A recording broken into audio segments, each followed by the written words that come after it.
guys, welcome again to the KJ Methods YouTube channel. What I want to talk about today are test taking tips and tricks. I find that even though students have gone through all of the content material, they still have difficulty in taking the actual test or understanding how these test questions are written. And so what I would like to do here is to give you several ideas and several things that you can do when you're taking the test and also when you're preparing for the test. Number one, vocabulary. I've said this on more than one occasion and I'll say it again. You cannot pass the real estate exam without the vocabulary. It's vitally important. The vocabulary helps you in a couple of different ways. It helps you to know positively what the answer is. Because on the real estate exam, 30 to 35% of it is easy. I call it low-hanging fruit questions. It's simply straight vocabulary. But what happens after you've gotten through those 30 to 35% of the questions? Well, now you'll begin to get to the questions that are a little bit more difficult. Well, the vocabulary can help you on those questions also. Because even though you cannot positively answer the question, you should be able to get the right answer by negatively answering it. And what I mean by that is if you say, I know it's not that, I know it's not that, I know it's not that, that is the answer that is left. Your goal on this real estate exam is to get to two answers being left. Of course, we'd like to get to one and we'd like to know exactly what that one is. But very often you'll get to two. And so what I'm going to do in this video is go over the test taking tips that I'd like you to utilize. And then I'm going to do a part 2 video. Let's call it a part 2 video, which will be where we will go over certain test questions so that I can explain to you the strategies that I like my students to utilize. But in terms of test taking, number one, make sure you're always watching your time. You should know how many questions are on your particular test and how much time you have. Simply divide the minutes by the number of questions. That way you'll know how much time you have for each question. Now, when I'm working with my students, I push them through the test because if it's straight vocabulary, easy vocabulary, you should be able to answer that one and move right on to the next question. But what you're also doing is taking that time and moving it to the next question so that you're pushing that time back. So when you get to a math question, you're able to take 3 or 4 minutes to answer each of those questions and then you don't feel rushed. So you want to move through the questions quickly, but you also want to make sure that you're not making any errors. So you definitely have to read the question carefully. This way you're assured that you will not rush through them because too many students make errors on the questions that they should have gotten right. In my class, I call them low-hanging fruit. We cannot get low-hanging fruit questions wrong ever. The next one is you're going to read every word in the question carefully. Believe it or not, many students say, hey, these test questions are so difficult. They're trying to trick me.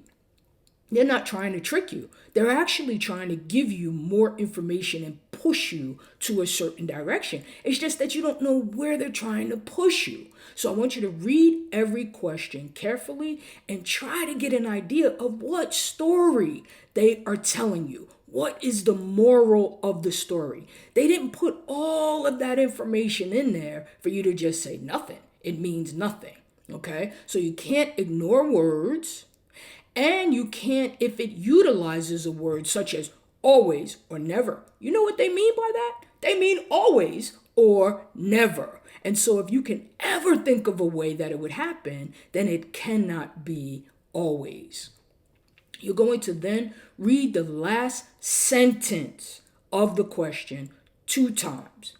The last sentence of the question is always going to be where the meat and potatoes are, right? What are they asking you? you have to understand, if you do not understand what they're asking you, then there's no way that you're going to be able to appropriately answer the question. So we need to know specifically what they're asking me. And then we're going to look for these words such as not or except. Now I'm going to pause here for a second and say this to you. And this may sound crazy, particularly in 2022. If you have the option to take your test on paper, I want you to take it on paper. I know. Mostly everybody, oh, computer. I want to take it on computer. But this is what paper does for you. It allows you to circle those words such as not and except. These are the words that are commonly missed on the test. The other thing that it allows you to do is to quickly say, it's not A, it's not C. So you can cross those two out. Now you're just evaluating B and D. That is so much harder to do on a computerized test. Okay, the next thing. Before answering the question, I want you to use this strategy. Ask yourself these 3 questions. What topic is this on? What do I know about that topic? And what am I being asked? Your teachers for pre-license should have kept you in a particular area for that topic. We're not all over the place. These tests test on the same things over and over again.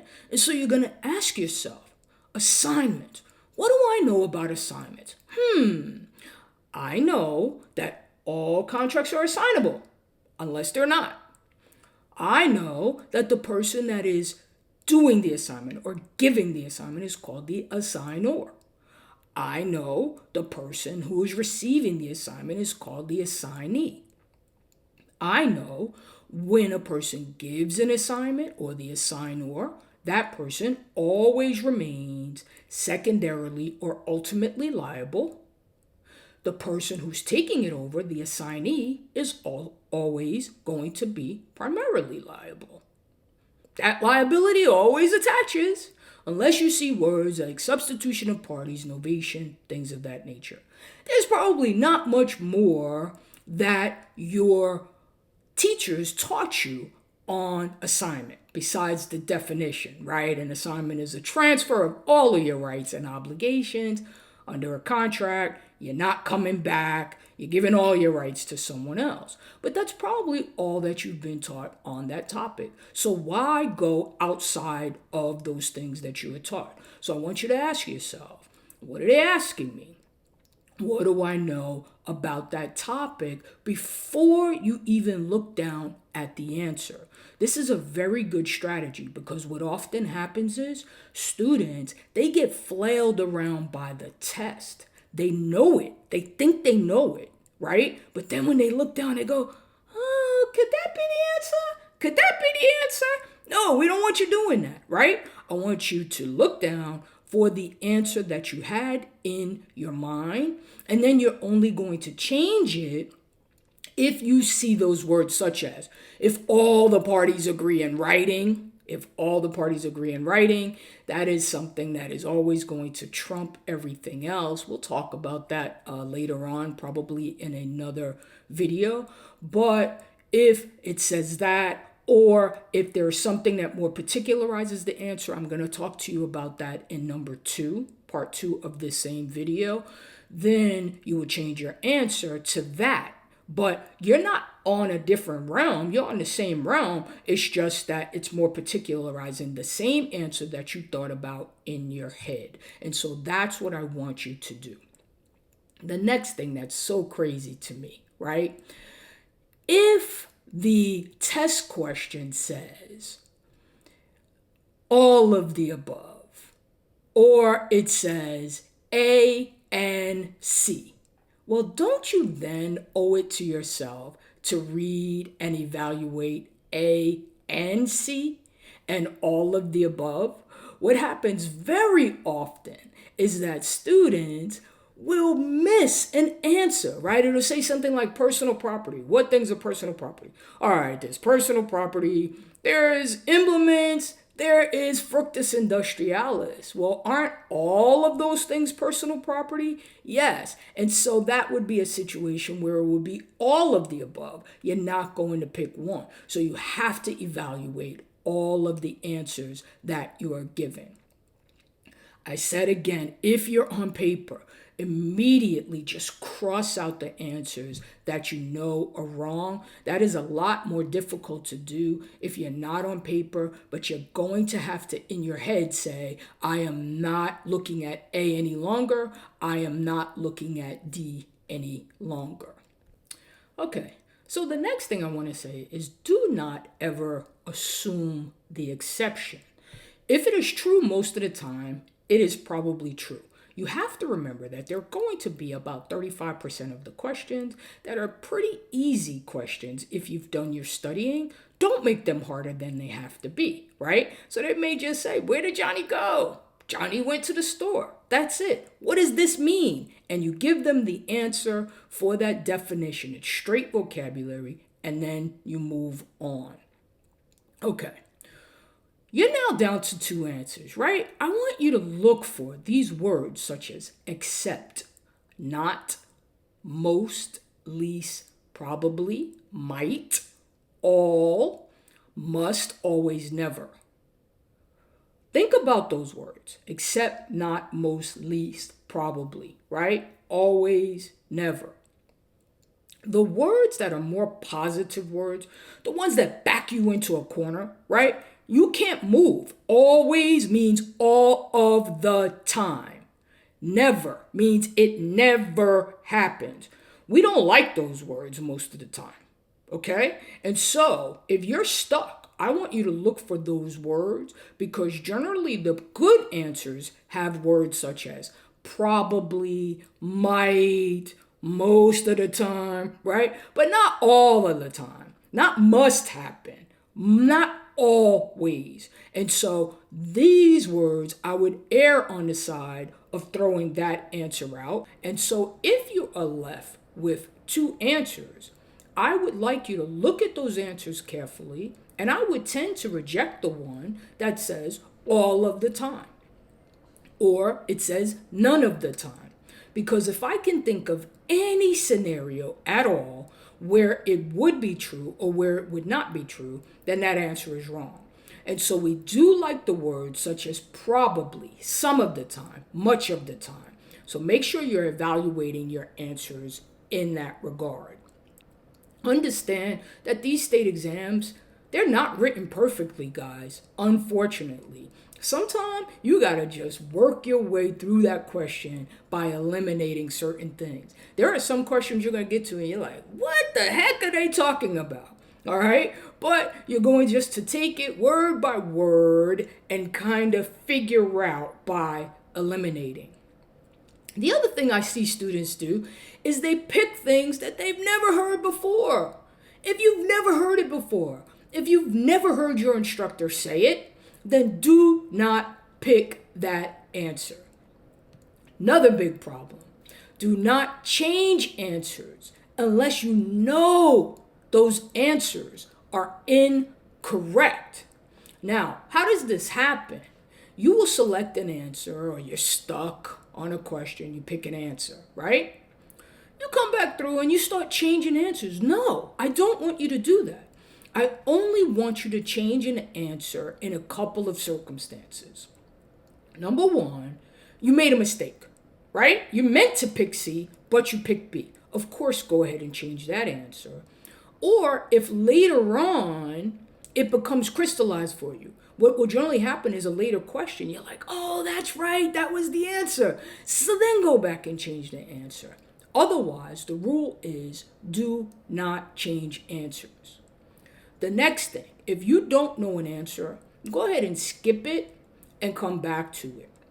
Your brain will be refreshed. You won't convince yourself of an answer, right? You'll come back and look at it with fresh eyes, or you will see that answer later on in the question. When people first go into a test, this is what often happens. Anxiety kicks in. And so they get to the first question. Oh my God, I don't know the answer. Then they get to the second question. Oh no, I'm in trouble. No, you're not in trouble. It's just that your brain hasn't started moving yet. You're kind of like in an anxiety phase. So what do? Skip number one. Look at number two. You don't know it? Skip number two. What is beginning to happen is that your brain is just kind of like, it can't focus yet. But when you get to an easy one, now you got to number five and you're like, oh, that was easy. Got to number six, oh, that was it. Your brain begins to work. You go back and look at number one, you're like, oh, that's what they were asking. I know the answer to number one, all right? So it's just anxiety that is happening at the beginning. The next thing I want you to do is draw a diagram when you do not understand something. This, again, goes to the fact of saying, how can you answer the question if you don't know what they're asking you? Very often with agency questions, you got to draw a diagram. With some of the commission questions, you have to draw a diagram. With the math questions, try to get yourself a visual. Oh, they had 3 lots, now they have 4 lots. Try to get yourself a visual. A visual works best. The other thing I say to my students, just because they use the word mortgage or mortgagee and offeror and offeree, you ain't got to use that word. You could just say offeror, that's buyer, right? Mortgagor, that is the purchaser, one signing for the loan. But the mortgagee is the lender. Make sure you understand it so you can easily say borrower, lender. You don't have to say mortgagor, mortgagee if those words tend to be confusing for you. And then the last one I want to discuss in this particular part is this set of words, I should say, if all the parties agree in writing. I teach this to my students. You have to understand this is primarily contract law. And the parties can tend to agree to whatever they want to agree to. And so if you're in a particular place and let's say you have a lease and it says, oh, everybody has to give 30 days notice to the other. Could you agree to 60? Sure, you could agree to 60. If you're in a place that says trust account shouldn't have interest unless all the parties agree that it can have interest. And so understand that all the parties agreeing in writing to something generally trumps whatever law it is that you've learned. Okay, so that's going to be it for this video. Make sure that you like and subscribe to the YouTube channel. But this is just part 1. What I'm going to do in part 2 is we're going to go over some test questions, really utilizing these strategies and the ones that I'm going to talk about even further when you have 2 answers left. There's a strategy that I use to explain to students how do you know which answer to pick. And so we're going to go through that and go over a couple of test questions together. We'll do that in part 2 of this video. So once again, thanks for coming to the KJ Methods YouTube channel. Make sure you subscribe so that you can get the updates when we upload new videos. Have a good day, guys.